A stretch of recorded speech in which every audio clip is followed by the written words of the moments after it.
Very good to see you all here. It's a very special occasion for us to have our international president, Radha Bernier, here with us. It's been a few years now since she was last here at the national headquarters for the TS in America. And it's always a wonderful time when she does come. So had asked her if she would be willing to take time to talk to our staff and to our volunteers. Based on that, I thought it'd be a very good chance for you to get to actually see who is our international president, and also to have a little bit of time to have some questions and answers about things that you may have on your mind. So we're going to take advantage of that. But before we do, Radha, Ruben Kabigting, who you know quite well, has asked me to give you something which he has created in honor of your coming here. So I must do that now. So... And what it is, it's a likeness of you. You may recognize the lady in this picture. Yes, somewhat. So Ruben did this. He has labored on this for quite some time now, and so he wanted to present it to you. We will send it on to you at Adyar. You won't have to carry it in your suitcase. No, I would rather not. So Ruben, thank you. Where are you? There you go.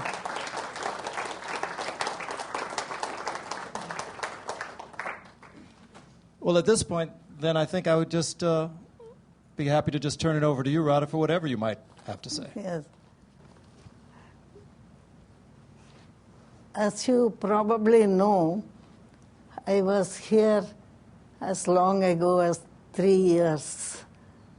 But I have been acquainted with this place for many, many years, probably more than any of you have done. As far as I remember, and my memory is not very good, the first president I met here, the national president, was Dora Kunz. And she was very active and very helpful in many ways. But since then, I have been coming off and on quite a number of times. And Ruben probably knows that I came, but he was one of the few who were here earlier times.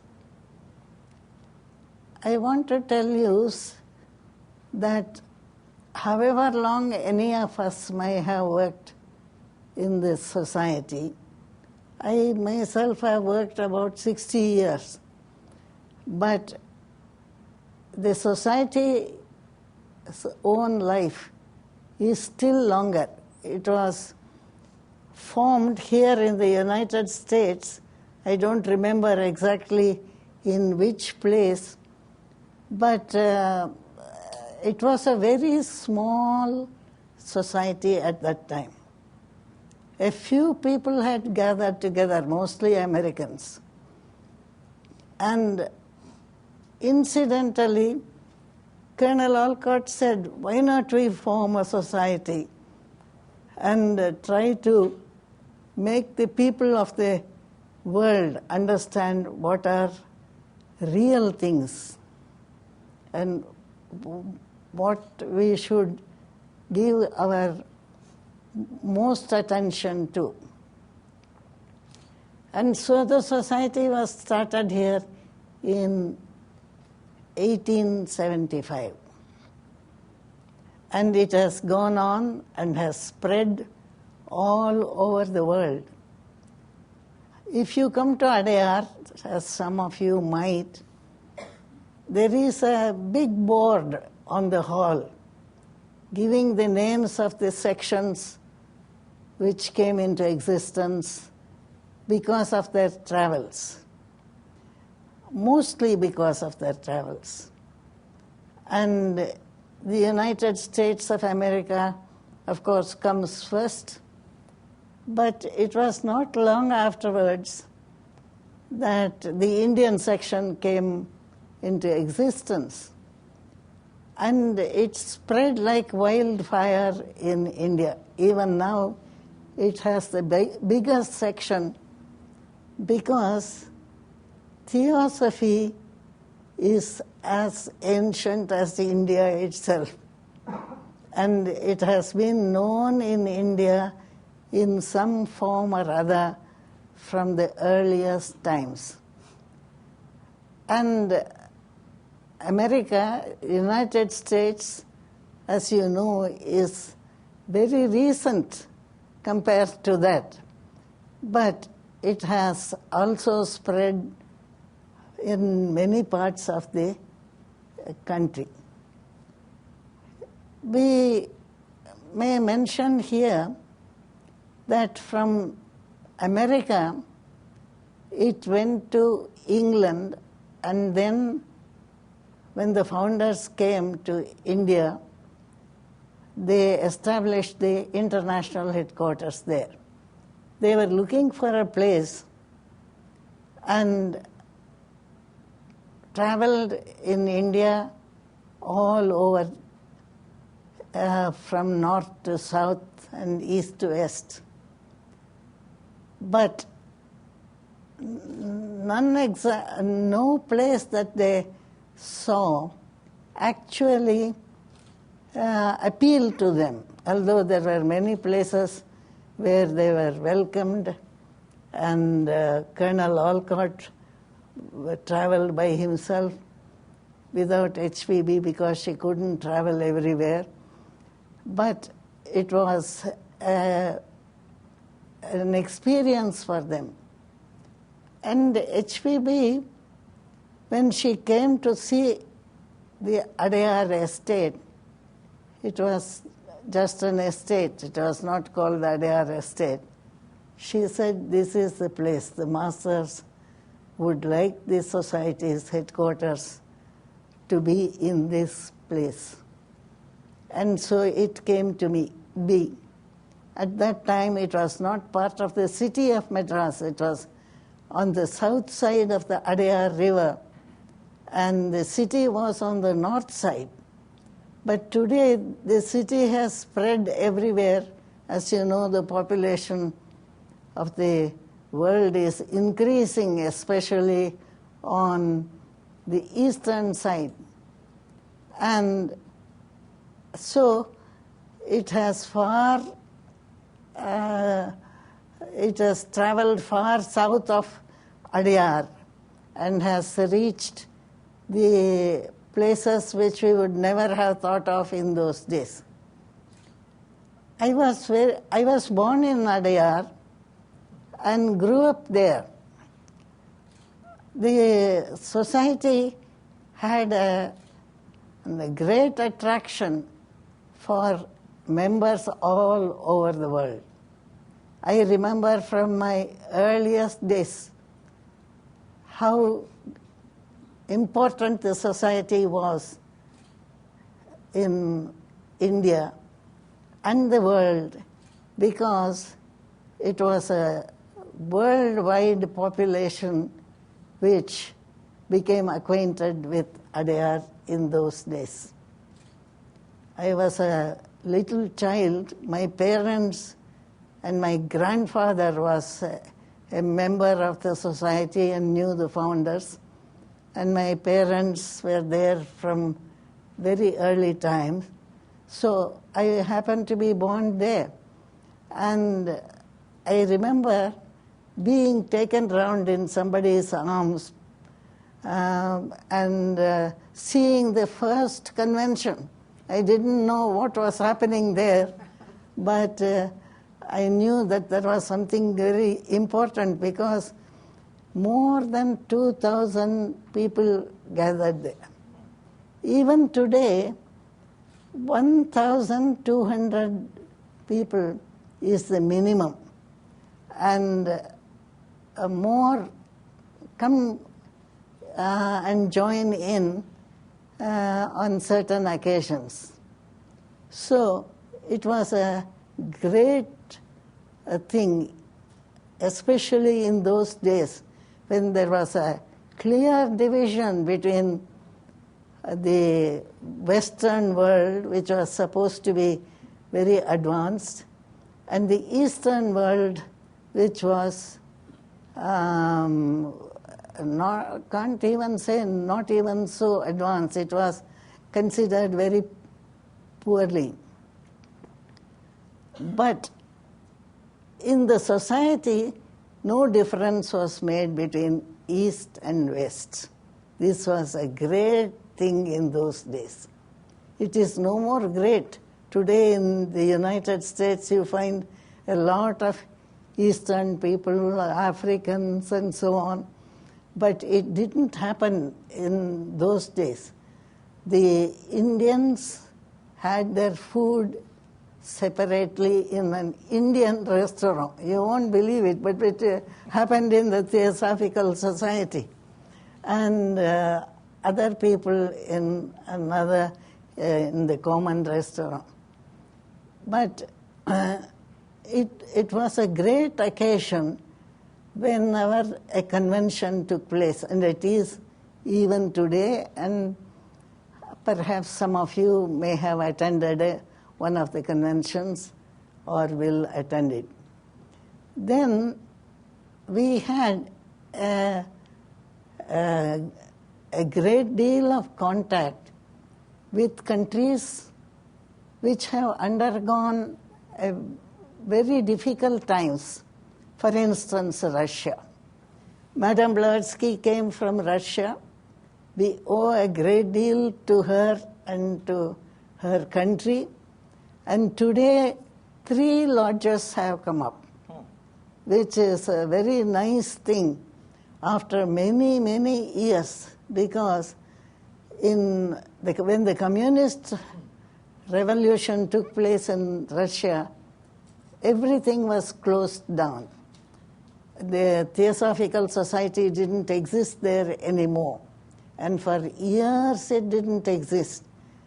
But I went there, I can't remember what year it was, must have been about 15 or 20 years ago.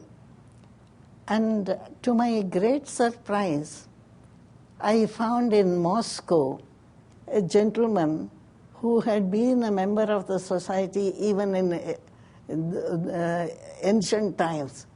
And he had pictures of the Mahatmas very carefully preserved and kept in his house. And he had been taking charge of them for some reason or other. And everything was closed.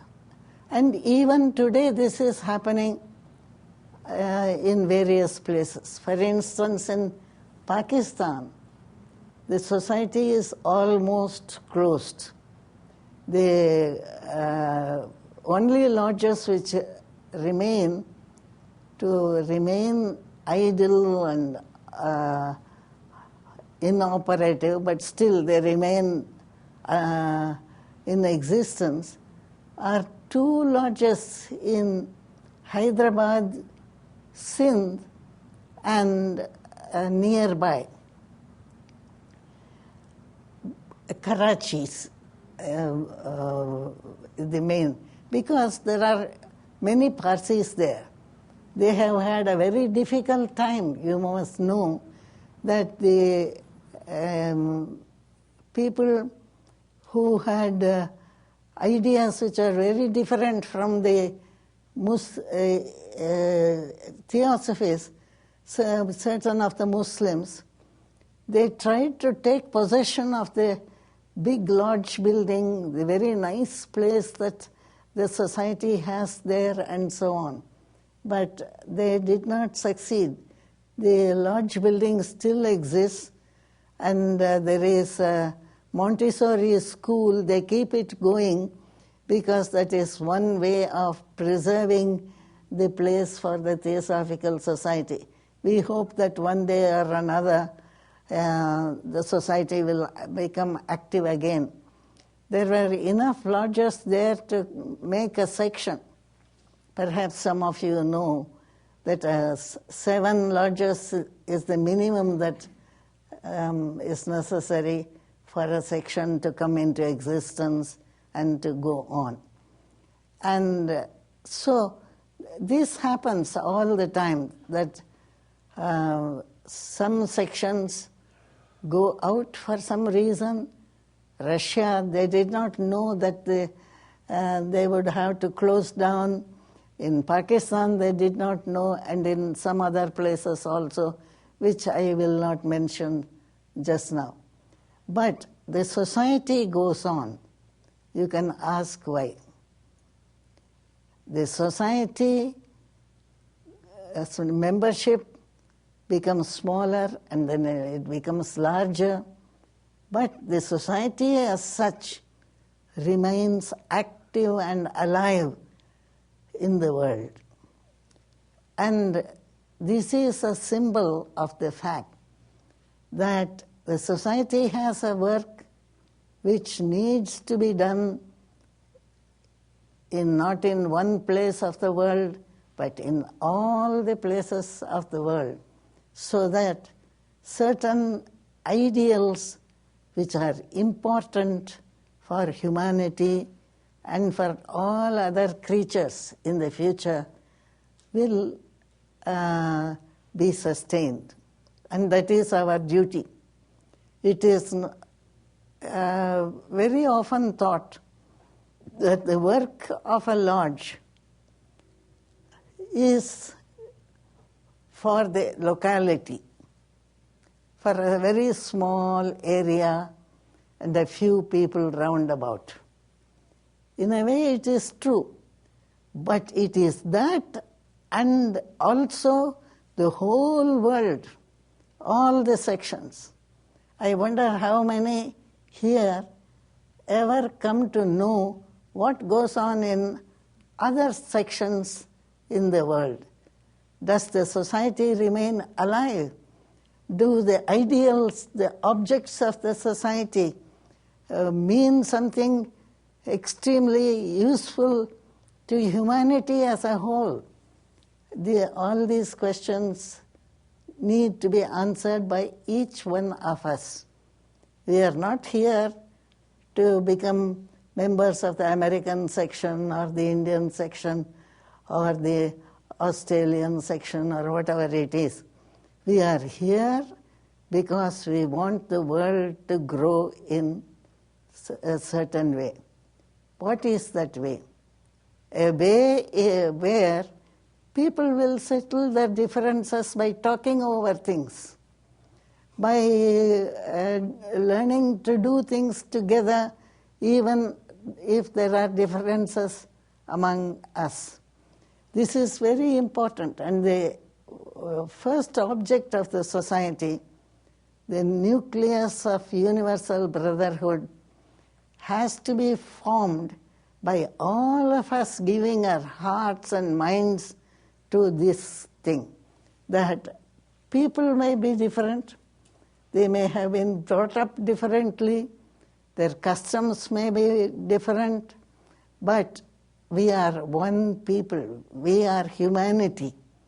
And the animals, the birds, the other creatures will also grow into human beings. Therefore, they are human beings to be. They are not just creatures to be killed off whenever humans think of that.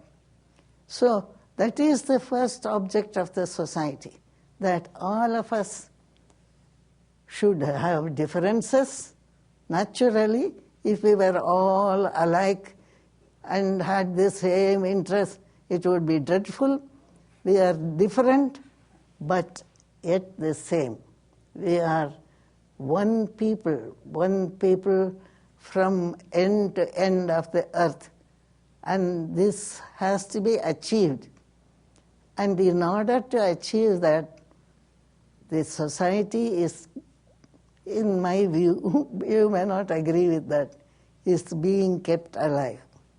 Not all the members know that this is what the society exists.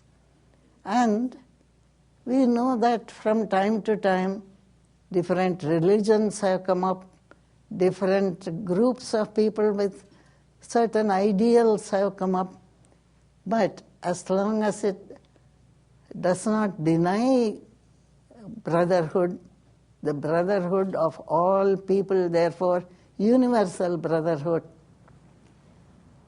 It is, they are in the right direction. And so this is very important. And the society is also taking people forward in another direction, which may be very important. That is the direction of new perspectives of life itself. We think we have everything under control. The best among us, the scientists, the most intellectual people, they think they know everything, but they don't know everything. Religion is pointing to certain things, and other ways exist of coming to certain ideas, but we are at a certain level, and we are going to rise to the level of unity, of brotherhood, and of many other things. In India, there are certain Vedic verses which are very important. One of them says, Satyam, truth. We are all going towards truth at the highest level, the truth about why people are here. We may think we know everything, but why are we here? Why are we in existence? To live for a few years, 100 years at the most, and then pass away, and the world goes on fighting and quarreling, and so as it does now. No, it is going to improve, irradiate the consciousness of human beings. That is what the society is for. So, that future, the fact that everything is according to some great laws, and we have to study those great laws. You may call these laws whatever you like, but it is so. But even scientists now recognize that there seem to be laws governing the entire universe, and nobody can say, I don't like this. If he says that, then he will be subdued and gradually taught that it is different. So the society has certain objects which are very far-reaching, which are very important, and we must keep that in mind.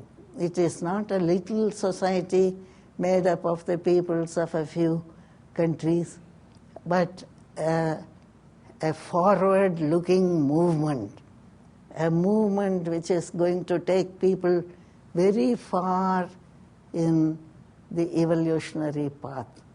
And I think that it is very important for us to realize, and we must shape ourselves to that end, to keep our minds open, our hearts open, our friendship available to everybody.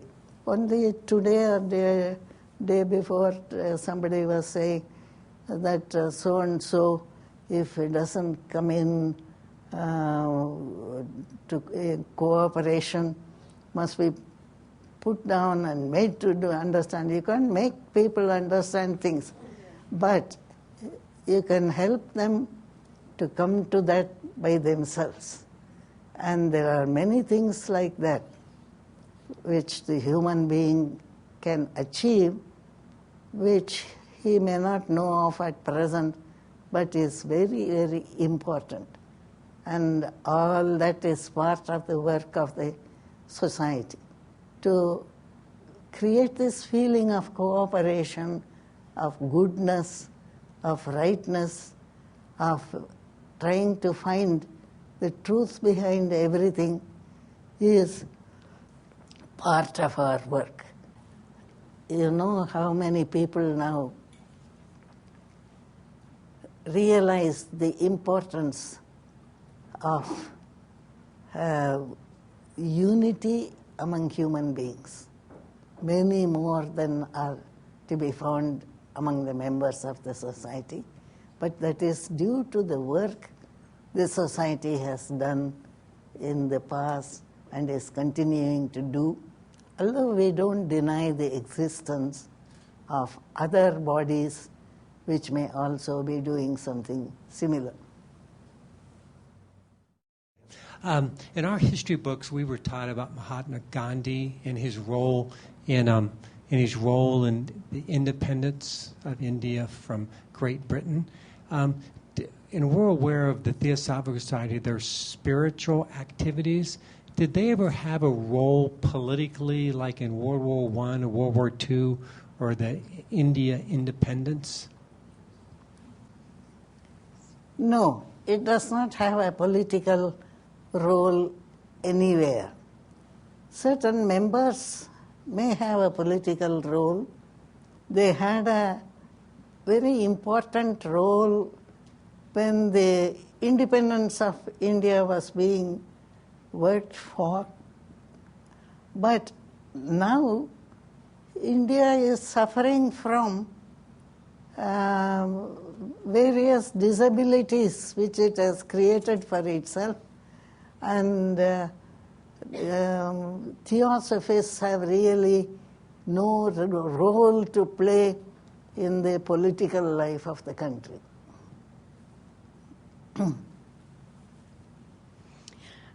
I work in the publishing house, and we are always looking for good new books. And I want to ask you if you can give us any guidance about what subjects in particular you think it would be important to be publishing on now. You have mentioned universal brotherhood and new perspectives, and those are guiding principles that we're always aware of. But I wonder if you have anything more specific to suggest. It is not possible, in my opinion, to mention a subject which is important for the society to put forward before people. And therefore, for a theosophical publishing house to follow that. But if we have to choose a subject, that is one subject, I would say unity, which seems somewhat dead. But the same thing as unity is brought to our mind when we use the word love, not in a physical, material sense, which is stupid, but in a real sense. A love which is given to everyone, whether he does wrong or right in our view. But if we think that he has done wrong, it may be possible to speak of it on certain occasions, in certain ways, which will help him to realize that it is wrong, that we need love at all times. This is not something new. Jesus Christ and so many other people have spoken about love. But love in its essence is the realization of the unity of all creatures, not only all human beings, but all creatures, even the smallest. And to realize it with one's heart, not talk of it because it is some idea which strikes the mind, is a very important part and should come out in the lives of members of the Theosophical Society.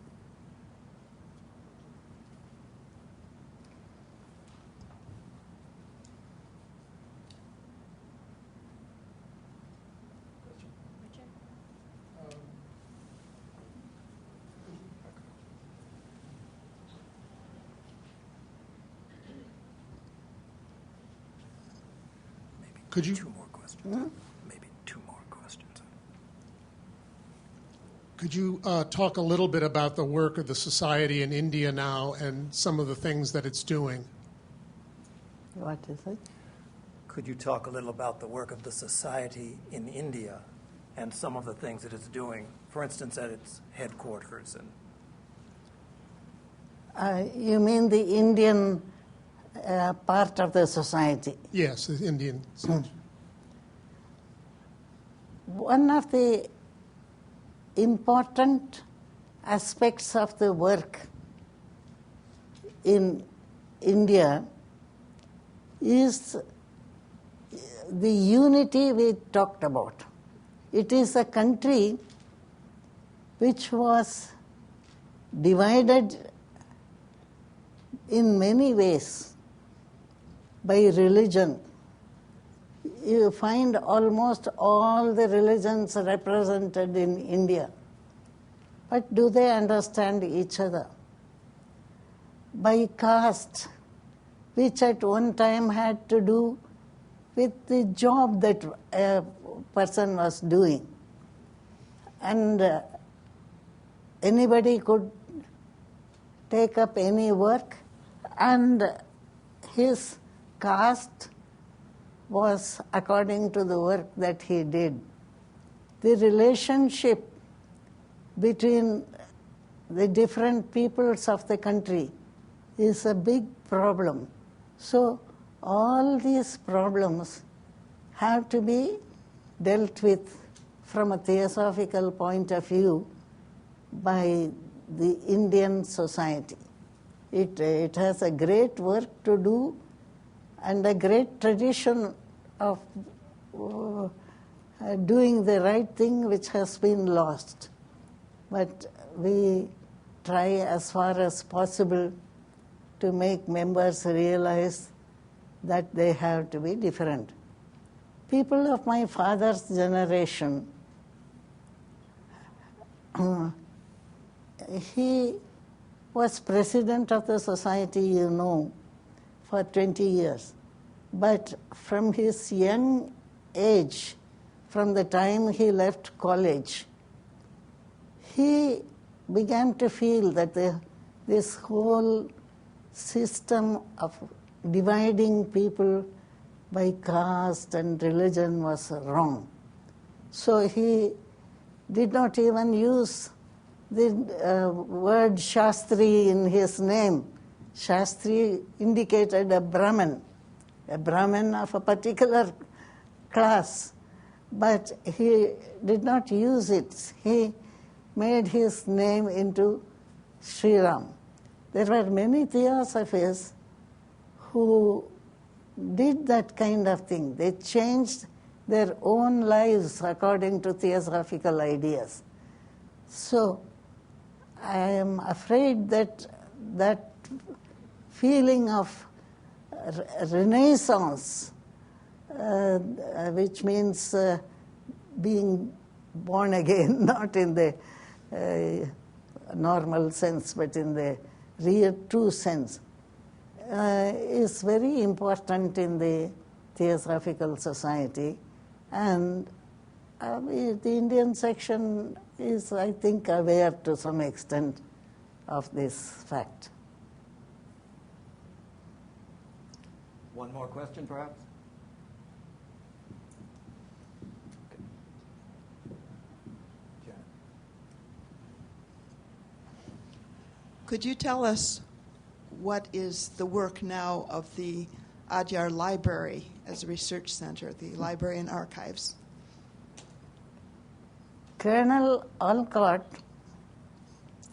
started the Adyar Library with his own small but valuable collection, and that of HPB. And it has grown into a very large library, not large like the Library of Congress, because the Adyar Library does not gather in its fold the books which it thinks other libraries usually supply. Take, for example, fiction. There's a lot of fiction which is produced today, and there's a much demand for it. And every small library has some books of fiction. We don't go in for that.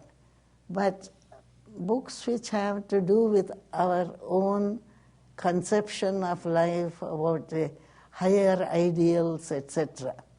And that work of gathering together literature on the subject and making it available, and especially the old Sanskrit works which the average man cannot read, but which are made available by the Adyar Library through some of its publications and so on. That is the work which is being done there.